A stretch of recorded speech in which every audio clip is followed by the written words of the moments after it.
Hello दोस्त, आपका स्वागत है हमारे चैनल द ह्यूमन वैली पर। आज की वीडियो में बात करने वाले हैं सीपीपी ने से रिलेटेड। जो आपने एग्ज़ाम दिया है, आपका स्कोर आ चुके हैं, तो उससे रिलेटेड हम बात करेंगे इस वीडियो में। और हम बताएंगे आपको कि किस डिपार्टमेंट में कितनी सीटें हैं, क्योंकि इस आपको जब सीट पता चल जाती है तो आपको एक आइडिया हो जाएगा कि आपकी जितनी रैंक है, यानी कि जब रैंक स्कोर आएगा आपका, अभी तो आपका नंबर स्कोर आए हुए हैं, इसके बाद जब रैंक आएगी आपको आइडिया हो जाएगा कि आपका होगा कि नहीं होगा।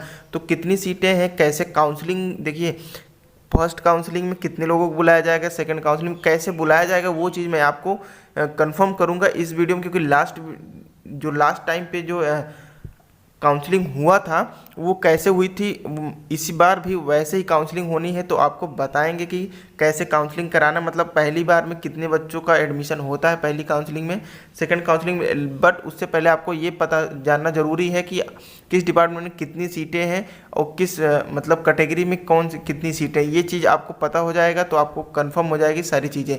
तो चलिए हम शुरू करते हैं वीडियो को। वीडियो शुरू करने से पहले हमारे चैनल को सब्सक्राइब नहीं किया तो सब्सक्राइब कर लो, बेल आइकन प्रेस कर दो, शेयर कर दो अपने दोस्तों में। तो सबसे पहले हम आपको दिखा देते हैं। यहाँ आप देखिए, ये प्रॉस्पेक्टस है। प्रॉस्पेक्टस में सभी चीज़ें दी गई हैं। अगर आपने नहीं देखा है तो देख लीजिए प्रॉस्पेक्टस। ये मैं ऑलरेडी जो अपलोड कर दिया हूँ टेलीग्राम पे, बट मैं आपको इसमें दिखा दे रहा हूँ कि जो बैचलर की जो कोर्सेस हैं टोटल, जो बैचलर की टोटल कोर्सेस हैं वो 5 कोर्स हैं बैचलर की टोटल। ठीक है, फर्स्ट है जो है bachelor of physiotherapy, second bachelor of optometry, bachelor of science in laboratory, bachelor of science in radiological imaging technician, fifth जो है बैचलर ऑफ फार्मेसी है। ठीक है, तो ये सब देख सकते हैं यहाँ पे लिखा हुआ है। ठीक है, पैरामेडिकल, ये तो पैरामेडिकल में ही इंक्लूड है। पाठ्यक्रम केवल 4 और 6 मंथ 4 वर्ष की है। 3 वर्ष का आपका शैक्षणिक चलेगा, 1 साल का आपका इंटर्नशिप रहेगा। Bachelor of science in medical laboratory में 3 वर्ष प्लस 3.5 वर्ष का है। ऐसे बैचलर ऑफ इन रेडियोलॉजी भी है, BMLT और BRIT में भी सेम कोर्स सेम ड्यूरेशन है। तो सीटों की संख्या क्या है, 60 यानी कि जो बैचलर की सीटें हैं उनमें 60 सीटें, यानी 5 बैचलर की सीटें हैं तो पाँचों में 60 सीटें हैं। टोटल इसमें जो है 16 कोर्स हैं। पैरामेडिकल में 16 कोर्स ऐड हैं, नर्सिंग फार्मेसी पैरामेडिकल को मिला के। ठीक है, इसके अलावा आपको बताएंगे कि जीएनएम जो की है इसमें 60 सीटें हैं जीएनएम में। तो अब 60 सीटें जीएनएम का भी, इसके बाद हम बात करेंगे डिप्लोमा चल रहा है एएनएम में भी।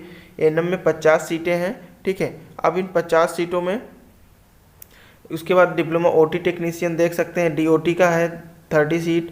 ठीक है, डीईटीसी ट्रामा टेक्नीशियन, ऑप्टोमेट्री टेक्नीशियन, ठीक है, फिजियोथेरेपी टेक्नीशियन जो होता है वो भी 20 सीटें हैं। 20 सीटें diploma in CT scan, MRI, cardiology, तो इन सब में 20 सीटें हैं। डिप्लोमा डीएमआरआई में जो 15 सीटें हैं और डीबीटी में 15 सीटें हैं।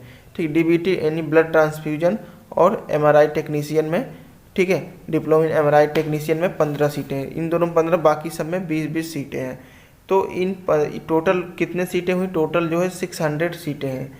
अब जो 600 सीटें हैं, अब ये आपको बता दें, अब इस 600 में आपको बता दें, जैसे कि मान लीजिए टोटल इसमें देखिए, इसमें क्या होगा, general, OBC and SC ST. ठीक है, तो ये जो चारों कैटेगरी हैं, जनरल के में हम बात करेंगे ईडब्ल्यूएस की। तो अब ईडब्ल्यूएस में क्या होगा, जैसे 60 सीटें हैं बैचलर फिजियोथेरेपी की, तो 60 सीटें में 10% ईडब्ल्यूएस का कोटा लगेगा, तो 6 सीटें आपको क्या हो जाएंगी, ईडब्ल्यूएस में चली जाएंगी। तो टोटल 6 सीट जो है ईडब्ल्यूएस में निकल जाएंगी 60 में से। अब जितना बचा उसमें से आपको डिवाइड कर देना है, मतलब जनरल, ओबीसी, एससी, इसमें डिवाइड करना है। एसटी में 1 सीट होती है। ठीक है, एसटी में 1 सीट रहती है। एसटी वालों को भी बहुत इजी होता है सीटें मिलना, कोई भी सीट वो ले सकते हैं, कितना भी रैंक हो उनको मिल जाता है, कितने भी नंबर हो, क्योंकि एसटी स्टूडेंट बहुत ही कम मिलते हैं, तो इस वजह से सीटें खाली भी जाती हैं। तो जो ईडब्ल्यूएस की बात होगी, अब हम बात करेंगे काउंसलिंग की। तो जो 60 सीटें हैं, यानी 600 टोटल सीट है, इनका काउंसलिंग कैसे होता है। तो जो काउंसलिंग होता है इनका, देखिए क्या होगा कि अभी जब आपका रैंक आएगा, रैंक के बाद जब काउंसलिंग की डेट आएगी, तो डेट आने पर आपको क्या कीजिए, जब फर्स्ट काउंसलिंग जब होगा, तो फर्स्ट काउंसलिंग में टोटल क्या होती है कि ऑनलाइन काउंसलिंग हो रहा है, ये ईमेल के थ्रू सबको क्या कर देते हैं, सीवी सीट जो है डिक्लेयर कर देते हैं, यानी 600 सीट 600 रैंक तक बच्चों को सीट दे देते हैं। अब ये 600 रैंक मतलब हमारा कहने का मतलब जो 600 रैंक है, पहली काउंसलिंग में 800 रैंक भी जा सकती है। 800 रैंक मतलब समझ रहे हैं, यानी 600 सीटें हैं, 800 बच्चों को पहली काउंसलिंग में कैसे रैंक चला गया ये भी मैं आपको बता रहा हूँ। तो 600 सीटों में है, जैसे कि आपने फॉर्म फिल किया था, किसी ने ओनली बैचलर के लिए फॉर्म फिल किया था, किसी ने डिप्लोमा के लिए किया है, तो ठीक है, जब काउंसलिंग होती है तो उनके कैटेगरी में जो सीटें बची हैं, यानी 60 में से 6 सीट निकाल दो ईडब्ल्यूएस की, तो जो सीटें बचेंगी टोटल वो मतलब डिवाइड कर दिए 3 भाग का, तो उसमें क्या होगा, ये जनरल ओबीसी एससी का, तो तीनों का डिवाइड करने पर जो सीटें आएंगी जिस कैटेगरी में, उसमें क्या होगा, उतने में से जो आपने जब फॉर्म फिल किया, जैसे आपको मान लीजिए 3 आपने फॉर्म फिल किया, ऑप्टोमेट्री, बीपीटी और बीएमएलटी, तो इसमें 180 सीटें होंगी, मतलब आपने फॉर्म में 3 ही ऑप्शन चूज किए थे 180 सीटों का, यानी 180। अब आप वो है ओबीसी कैटेगरी से मानते हैं, ठीक है, या जनरल से हैं, तो ओबीसी का हम एग्जांपल देते हैं, ओबीसी कैटेगरी से हैं, तो ओबीसी में जो भी सीटें हैं 15-18 जो भी सीटें आ रही इसमें, तो 18 सीटों मान लीजिए क्या होगा, 18 सीटों बीपीटी की होगी, बीआप्टो होगा, बीमल्टी होगा, और आपकी रैंक कितनी है, 400 रैंक है, सीट कितनी है, 600 है।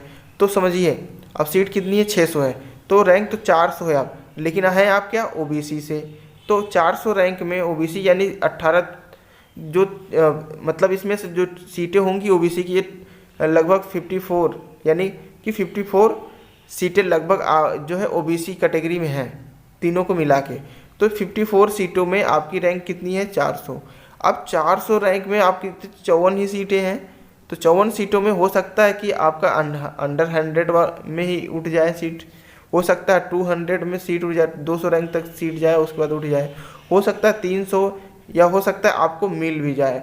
क्योंकि अब देखिए अब क्या होता है कि आपको मिल भी जाता है, लेकिन कहीं कि आपको पता चलेगा कि 600 रैंक में भी आप किसी ने जो है बैचलर फिजियोथेरेपी ले लिया, या 800 रैंक में किसी ने बीमल्टी उठा लिया। तो ये रीज़न क्या होता है, पहली बार में काउंसलिंग जो होती है वो 600 सीटों का एक ही बार में काउंसलिंग करते हैं, बट ये रीज़न क्या होता है, जैसे आपने फॉर्म फिल किया था 3 सीटों का, तो ये तीनों सीटें अगर खाली नहीं हैं तो आपको क्या होगा, आपको सीट आवंटन नहीं किया जाएगा फर्स्ट काउंसलिंग में। देन 600 के ऊपर जिसका रैंक होगा, जैसे 601, तो वो चला जाएगा 1 रैंक आगे।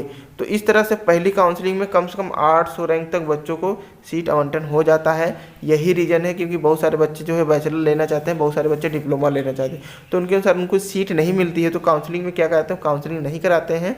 ऑप्शन वो 4 ऑप्शन आते हैं एक्सेप्ट एंड फ्रीज का, तो एक्सेप्ट फ्रीज नहीं करते, एक्सेप्ट रिजेक्ट कर देते हैं कुछ लोग, या फिर रिजेक्ट एंड अपग्रेड कर देते हैं कुछ लोग।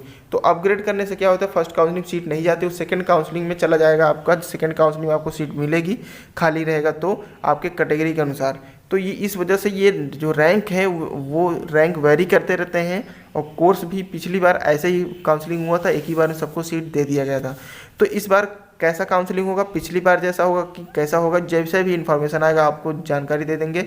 तो अभी तक चैनल को सब्सक्राइब नहीं किया, सब्सक्राइब लो। कोई भी डाउट हो तो हमारे वीडियो में कमेंट करिए, या फिर हमारा इंस्टाग्राम पेज है वहाँ पे हमें फॉलो करिए, जो भी प्रॉब्लम होगा आपको शेयर कर देंगे। इसके अलावा हमारा टेलीग्राम चैनल है, ये सब का लिंक आपको डिस्क्रिप्शन में, इसी वीडियो को डिस्क्रिप्शन में मिल जाएगा, आपको परेशान होने की जरूरत नहीं है। चलो मिलते हैं नेक्स्ट वीडियो में, आज के लिए इतना।